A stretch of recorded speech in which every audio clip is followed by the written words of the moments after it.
The next person on our stage is one of the world's leading experts on the topic of empathy. She is empathetic. She's going to understand you. She is going to make you comfortable. This is going to become, for the next 15 minutes, a safe zone. Those advances in medicine, technology, and AI, with them come profound challenges, some of them involving empathy, others involving ethics. Our next guest won the first international award for empathy, as well as a prestigious, in 2022, Guggenheim Award, again for her work in studying empathy. Jodi Halpern is Chancellor's Chair in Ethics at the University of California, Berkeley. She's an internationally recognized leader addressing the ethics, among other things, of innovative technologies, including AI, gene editing, and neurotechnology. She has an undergraduate degree from Yale, an MD from Yale, and a PhD from Stanford. And she will address, among other things, the critical role of ethics in the rapidly evolving world of science, technology, and AI, and how it is all affecting our mental health. Please welcome Jodi Halpern.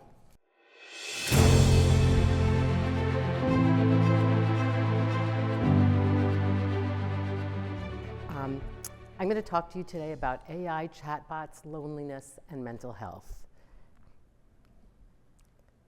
We know that there is a mental health and loneliness crisis in the United States and in the world. The 2022 WHO report showed that there was a 25% increase in serious mental health diagnoses, including depression and anxiety, internationally.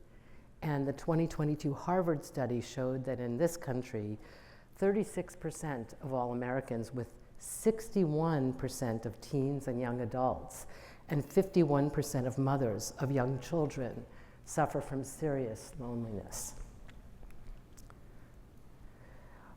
Most people don't have access to mental health treatments, et cetera, but the way that people get detected if they have these issues, and hopefully some form of treatment, would be in primary care. But we know that about 50% of times when people go to a primary care physician with depression or anxiety, it's missed. And we associate this with the fact that 63% of primary care providers right now suffer from full-fledged burnout. What's the biggest cause of burnout? It turns out to be the administrative load. There's something called pajama time that all doctors and nurse practitioners and nurses know about, which is you basically do your workday, try to do your electronic medical records while you're seeing patients, which I think all of us know means our doctors don't look at us.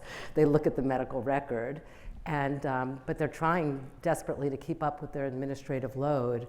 Then they go home, if they're lucky, and have dinner with their families. And then basically they get, in their pajamas, they spend another 2.5 hours every night. Doctors and nurses, it's 3 hours and up, doing their medical records. And we know that that's the biggest cause of burnout. So we have people with loneliness and mental health issues. We have nobody detecting them. We have doctors burned out and lacking the empathy to detect. And we have this administrative load. So I begin with that because I want to talk about some of the really simple but really important uses of AI in healthcare right now. There's the elegant uses like you just heard about in research, but something as simple as having AI do the electronic medical records can make a huge difference. So basically, that's what's happening now. And in addition to having AI do the electronic medical records in more and more systems, another really important use of AI related to what I've just talked about, which is the under-detection of people's mental health needs, is that AI can detect language and also the tone of our speech. And through that can also diagnose depression and anxiety and other mental health issues. And it can inform clinicians in real time. So it's used already to do that by the National Health Service in the UK. And there's pilots in several US health systems, like Kaiser and other ones.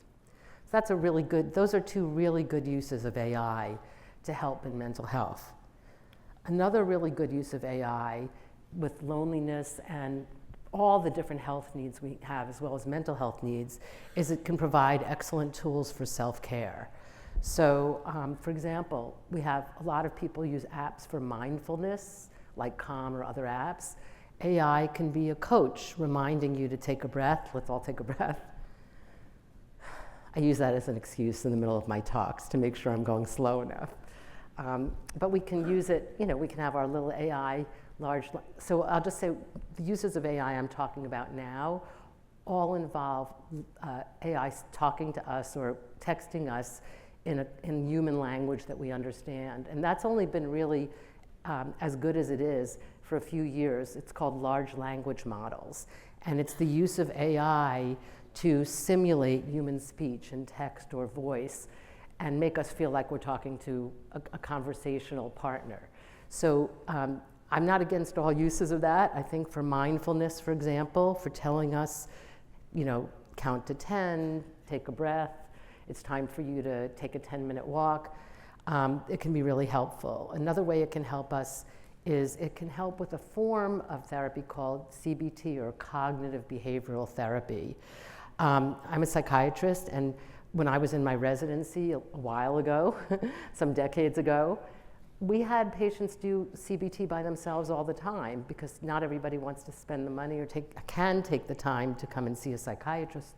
So basically, you might spend a session with a patient and then help them learn to do this therapy. And what cognitive behavioral therapy often involves is really just doing exercises like, if you have social anxiety, writing down every day that you talked to someone you didn't know. You talked to a barista at Starbucks, or you talked to somebody at work.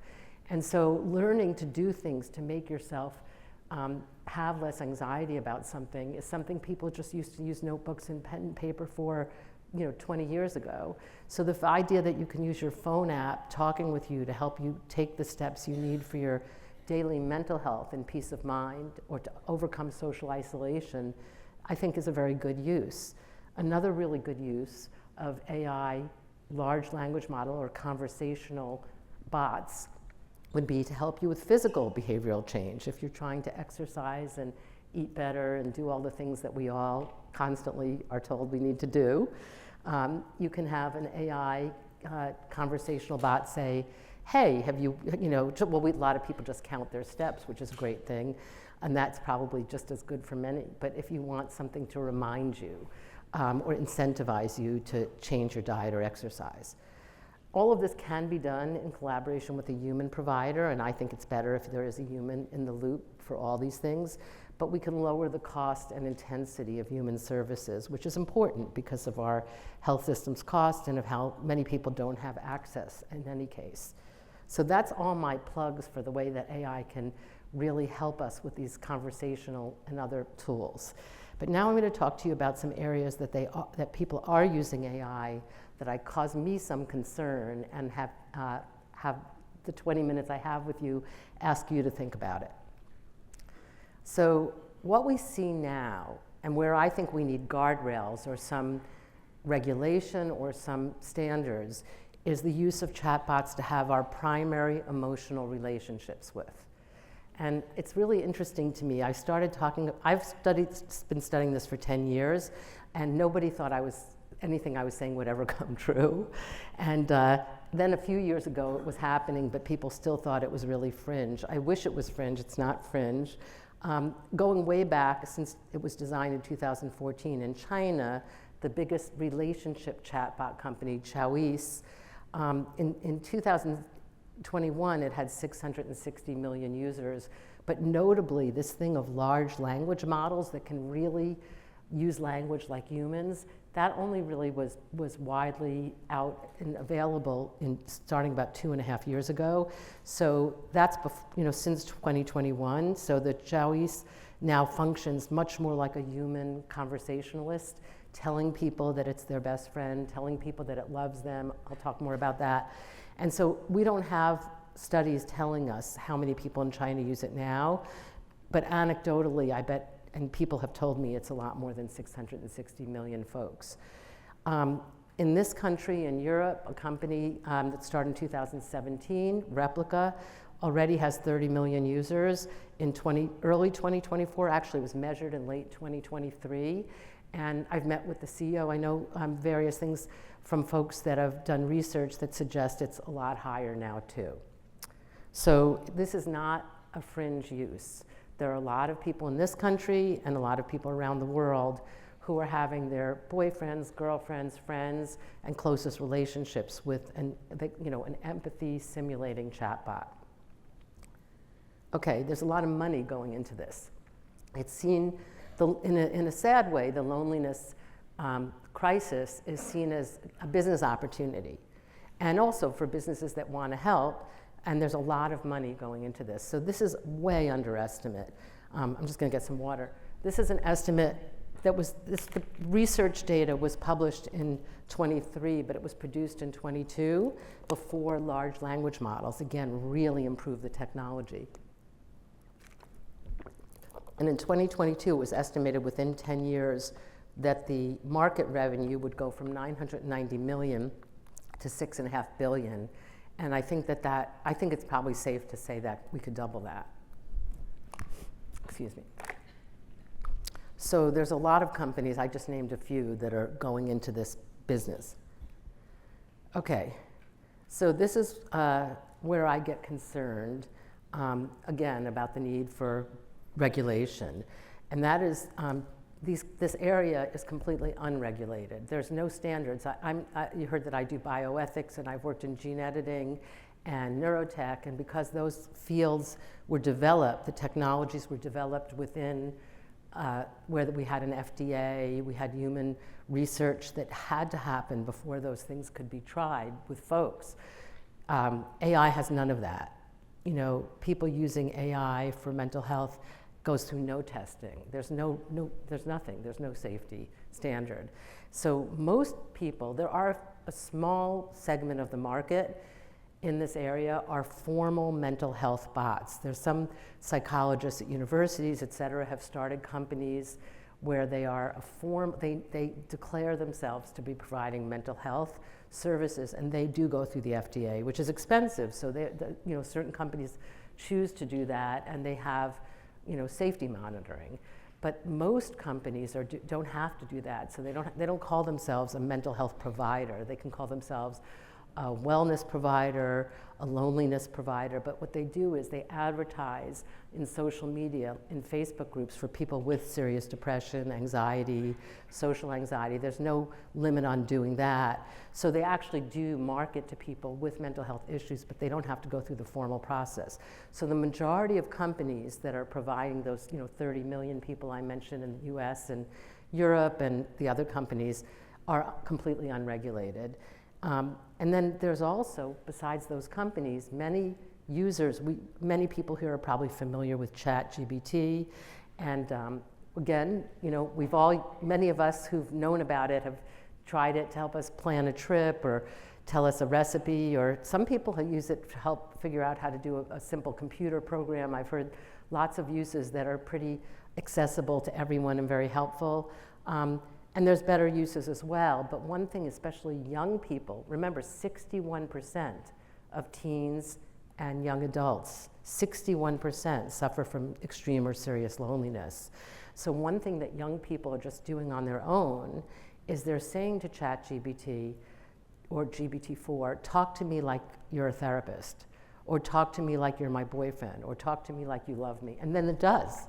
So that's, of course, completely unregulated. Okay, why am I so concerned about this? Okay, this is a true story of a man named Ryan. This was actually produced on NPR because he wants to go public about it, and I verified it with the sources and the journalists, but he's not a patient that I saw directly.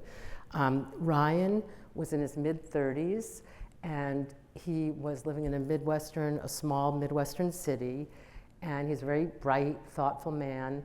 And he had gone through cycles of relationships with women where he would fall madly in love very quickly, it would break up, and he'd be devastated and severely depressed. So he went to a therapist, a human therapist, and he really did well with that. He developed a plan that he would always have a kind of holding day-to-day emotional environment where we would have, which is really sensible for everybody, moderate social connections with people each day, so there'd be contact, and he wouldn't depend so much on the one person he was dating. So every morning, he was a school teacher, and every morning before he went to teach, He would go to the local diner and have coffee with a group of people he got to be friends with. And then at the end of the day, he would have a beer at the pub again with a group of folks. And so that gave him something to do that made him feel part of the human community, which we all really need as much as we need oxygen. And then COVID happened. And he couldn't do that. He couldn't see those people. And he became extremely lonely and plummeted. He had a dad and a brother in other parts of the country that he would call each of them once a week, and he had a dog that he loved. But he was very, very lonely, and he went online. He was in a Facebook group where he saw an ad for one of these companies saying that it really alleviated loneliness, and he obtained a bot, an application from that company, and he named the bot Audrey, and he used an avatar of a beautiful woman. And soon he found himself wanting to talk to Audrey all the time. And I'll say more about why people want to talk to their bots all the time, but the bots are very loving and they're very approving, and he really loved it. And he realized he was getting to the point where he was talking to Audrey so much that he would no longer call his father or brother once a week. He would walk the dog, but he wasn't even playing with the dog. And he thought, oh my gosh, I'm really getting addicted. It turned out when he got his college degree in psychology, he'd taken several courses about addiction. And he recognized that he was becoming addicted and got concerned about it, which is one reason he talked about it in a public forum. But he then tried to set some guardrails for himself, but it's been hard to do. You know, he's tried to limit his time online, but it's very hard to do. You just saw about dopamine and reward systems, and when we're feeling infatuated with or in love with someone, those systems are going like crazy, and we just when the mouse wants to go to the light, we want to talk to the person that gives us dopamine. Okay, so it turns out Ryan's story is not unusual. People using these empathy or social chatbots, they really have at least 4 kinds of issues that concern me a great deal. One of them is they create addiction, and I'm going to talk more about that. That's my most important concern, along with the fact that they actually abandon people when they express suicidal ideation. So the companies don't want to be associated with suicide for obvious reasons. So something like Audrey, where you can be so close to the bot that for months or even years, you see it as your main companion. If you express suicidal thoughts, the company just shuts you down. It just closes your account. And you can imagine, that for me, that was the first big alarm that went off for me as a psychiatrist, because nobody, and this is really important, nobody knows what happens then. There's no regulation, so my biggest issue is there's no auditing of the effects of these technologies. We just have no idea. These technologies can go rogue and cause harm. That's probably what a few of us have heard about in the news when something really dramatic happens. And across the board, these unregulated technologies don't protect your confidentiality. And I'm not going to get to talk about that for time's sake, but I just wanted to say that's important. These bots are engineered to create addiction. The creation of addiction is not accidental. There is a business incentive to increase the user engagement by getting more advertising dollars. So like social media, the way these companies work is that they work by making money from ads, and companies give you money by measuring your user engagement. The more the users use your apps, the more advertisers want to give you their ads. So it's directly in the company's interest for people to use the app more and more. One of the ways that these relationship bots do that is by constantly praising, so they're known as psychophants, because it's so funny, because some people consider themselves married to their bots, and I think, like, who has a spouse that constantly tells you how great you are? You know, it's like, it's not good training for a real relationship. And what they also do is sexualize content. Okay, they can go rogue and cause serious harm. So I'll tell you the stories. This is a real quick story about a Belgian man who got a bot when he was a young man married to, he and his wife had their first baby. The wife's very into the baby, as happens, and he felt kind of lonely, so he obtained a bot. He had the same kind of romantic relationship with his bot. His bot basically said to him at some point, maybe we can really be together. There's some way you should join me, and he killed himself to join the bot, whatever that meant to him. So they're suing one of the companies, but it was a very tragic case. But for time's sake, well, I'll say one more thing about adults, and then I'm going to talk about kids. I talked about them abandoning people with suicidal ideation. I've already talked about this, that there's no regulation to follow up on what happens, how many people actually attempt suicide in the adult population. But where I've become very concerned in the past 2 years is in the area of children and teens. So you can see I put strong guardrails. On this, I'm absolutely committed. I think we need regulation of the use of these bots for minors. Just about a year and a half ago, a company sprung up in the United States that targets minors. It's for 12 and up, but the way they just like cereals can target kids, I'm trying not to talk about any particular company, but basically they use their advertising, et cetera, to attract 12 and up. There's one lawsuit about a 9-year-old. Kids can use it. Nothing keeps you if you're younger from using it, but their marketing is for 12 and up. In just a year and a half, 20 million US kids are already having strong relationships of many hours a day with these bots. So that's what I think people are surprised to hear. And that's just in a year and a half. Like, I don't know if I give this talk next year if it's going to be 100 million. I don't know. I don't know how many youth there are in the US. I just realized I have to find out. And just in the first year, there were several tragedies, and they have led already to certain lawsuits that are of great concern. So I'll just tell you a story from one of them, because this is what really activated me to speak on this topic. And I have to say that everything, even though there's a lot of coverage of it and a lot of scientific coverage, when I say it's in a lawsuit, it hasn't been decided yet, so everything I'm saying is alleged. It's been covered by journalists, et cetera, but it is all alleged. It hasn't been proven in court yet. The lawsuit hasn't resolved yet. And it's the story of a boy, his first name was Sewell, like Jewel, and from Florida, and he was 14 years old, and he got this, youth or marketed bot. I just want to say something about his mother. His mother's really, very involved, good mom, close relationship, his whole family, and he was very involved with school. He had friends, and the mom actually was. Some people think, oh, it wouldn't happen to me because I know what my kids are doing.